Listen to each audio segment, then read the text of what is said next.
መዝሙረ ዳዊት ምዕራፍ 22 ከቁጥር 12 እስከ 21። ብዙ በሬዎች ከበቡኝ፣ የሰቡትም ፍሪዳዎች ያዙኝ። እንደ ነጣቂና እንደሚጮህ አንበሳ በላይ አፋቸውን ከፈቱ። እንደ ውሃ ፈሰሱ፣ አጥንቶችም ሁሉ ተለያዩ።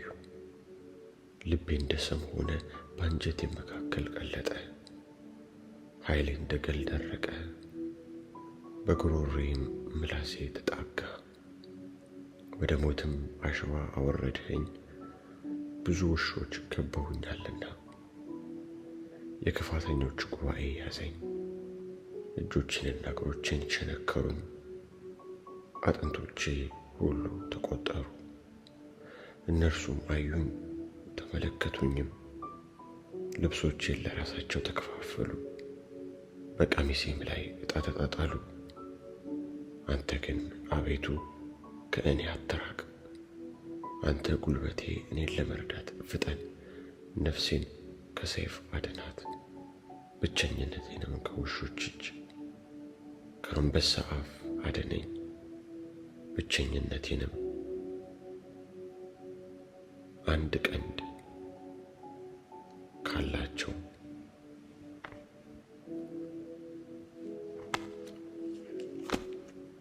የማርቆስ ወንጌል ምዕራፍ 1 ከቁጥር 29 እስከ ምዕራፍ 2 ቁጥር 17። ወዲያውም ከምኵራብ ወጥቶ ከያዕቆብና ከዮሐንስ ጋር ወደ ስምዖንና ወደ እንድርያስ ቤት ገባ። የስምዖንም አማት በንዳድ ታማ ተኝታ ነበር። ስለ እርሷም ወዲያው ነገሩት። ቀርቦም እጇን ይዞ አስነሳት። ንዳዱም ወዲያው ለቀቃትና አገለገለቻቸው። ፀሐይም ገብቶ በመሸ ጊዜ የታመሙትን አጋንንት ያደረባቸውን ሁሉ ወደ እርሱ አመጡ። ከተማይቱም ሁሉ በደጅ ተሰብስባ ነበር። በልዩ ልዩ ደዌም የታመሙትን ብዙዎችን ፈወሰ። ብዙዎችን አጋንንት አወጣ። አጋንንትም ክርስቶስ መሆኑን አውቀው ነበርና ሊናገሩ አልፈቀደላቸውም። ማለዳም ተነስቶ ገና ሌሊት ሳለ ወጣ፣ ወደ ምድረ በዳ ሄዶ በዚያ ጸለየ። ስምዖንና ከእርሱ ጋር የነበሩትም ገስግሰው ተከተሉት። ባገኙትም ጊዜ ሁሉ ይፈልጉሃል አሉት። እርሱም በዚያ ደግሞ ልሰብክ ወደ ሌላ ስፍራ በቅርብ ወዳሉ መንደሮች እንዲሄድ ስለዚህ ወጥቻለሁና አላቸው።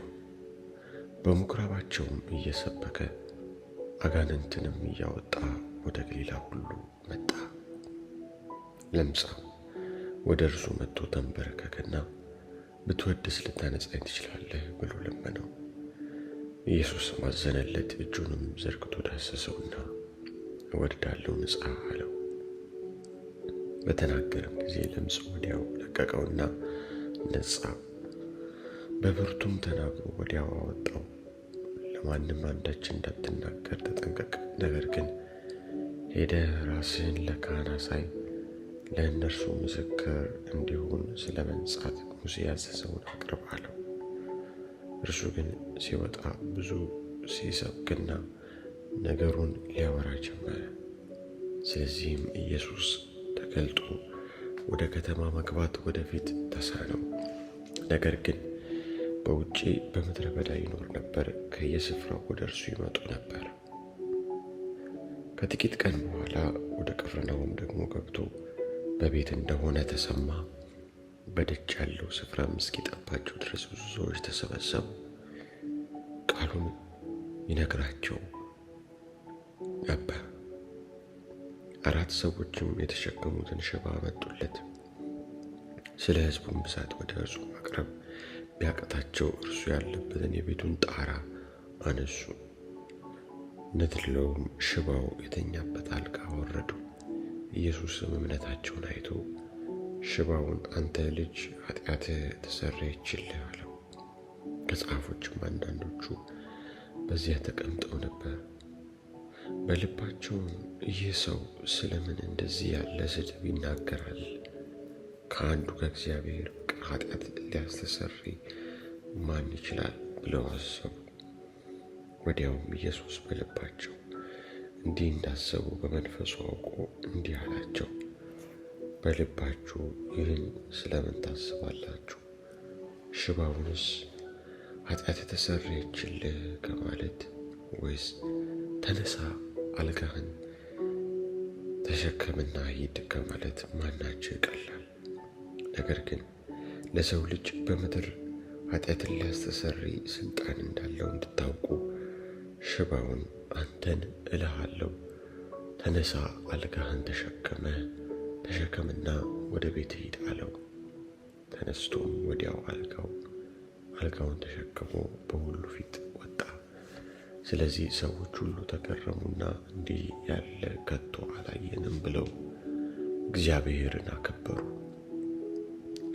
ደግሞም በባሕር አጠገብ ወጣ። ሕዝቡም ሁሉ ወደ እርሱ መጡና አስተማራቸው። ሲያልፍም በመቅረጫው ተቀምጦ የነበረውን የእልፍዮስን ልጅ ሌዊን አየና ተከተለኝ አለው። ተነስቶም ተከተለው። በቤቱም በማዕድ ተቀምጦ ሳለ ብዙ ቀራጮችና ኃጢአተኞች ከኢየሱስና ከደቀ መዛሙርቱ ጋር ተቀመጡ። ብዙ ነበሩ፣ ይከተሉትም ነበር። ጻፎችና ፈሪሳውያን ከቀራጮችና ከኃጢአተኞች ጋር ሲበላ አይተው ለደቀ መዛሙርቱ ከቀራጮችና ከኃጢአተኞች ጋር የሚበላና የሚጠጣ ስለምንድን ነው አሉ። ኢየሱስም ሰምቶ ሕመምተኞች እንጂ ብርቱዎች ባለመድኃኒት አያስፈልጋቸውም፣ ኃጢአተኞችን እንጂ ጻድቃንን ልጠራ አልመጣሁም አላቸው። ይህ የእግዚአብሔር ቃል ነው። አሜን።